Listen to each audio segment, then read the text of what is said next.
Welcome back.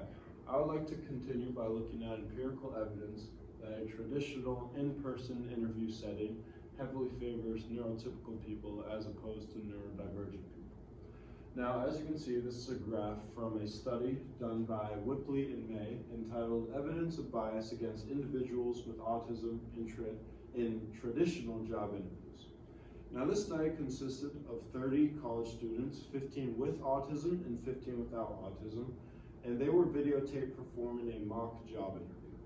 Now, after these job interviews were filmed and done, over 300 college students were recruited to rate various dimensions of this mock job interview.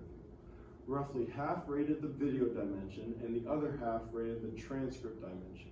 The raters were blind to the neurodiversity of the interviewees. Now, as you can see in this graph, in the video condition, neurotypical candidates outperformed their autistic counterparts. This probably incites the importance of visuals in a job interview. However, in the transcript condition, autistic candidates outperform neurotypical candidates, maybe inciting that autistic candidates actually have better interview answer skills. However, visual perception of the raters may decrease their ratings in the video condition. Now, these graphs are a little bit more eye-opening and alarming. In the video dimension, neurotypical candidates virtually beat autistic candidates in every single category that the raters rated.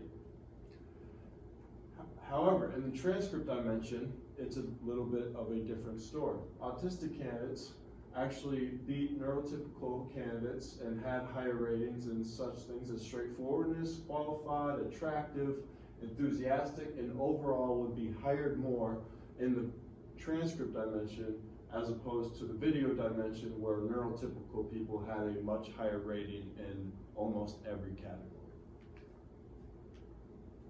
Now, solutions to help autistic job candidates for employers. First, educate oneself that autism is a difference and not a deficit or a disability. Second, job descriptions are straightforward and avoid jargon and long sentences. This can help autistic job candidates really know what a job is about and what duties it entails. Now, on the actual application process itself, it's a good idea to have an accommodation box stating, do you need any accommodations for the interview process? This helps autistic people being able to check that box and specifically say what accommodations they may need. Now also, a list of questions or topics that could be covered during the interview. As we'll see in the next slide, this can help both autistic and neurodivergent candidates and neurotypical candidates. And lastly, train interviewers and hiring managers to avoid nonverbal bias during interviews. Now, in this different study, it is compiled of two phases. Phase 1 interview, an unadapted interview for neurotypical and autistic individuals. 4 independent employment professionals were asked to rate transcripts of candidates' answers.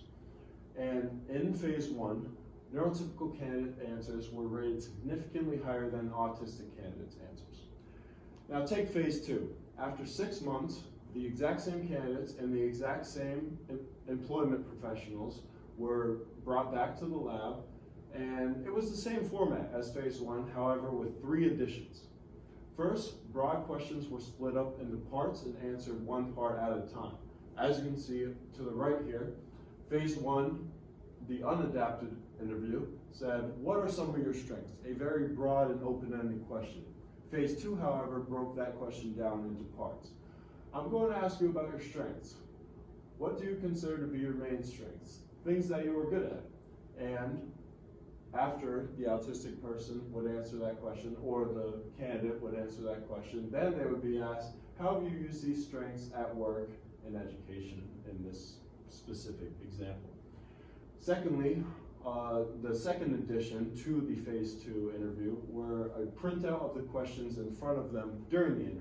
And thirdly, more explicit instructions to the structure of the interview.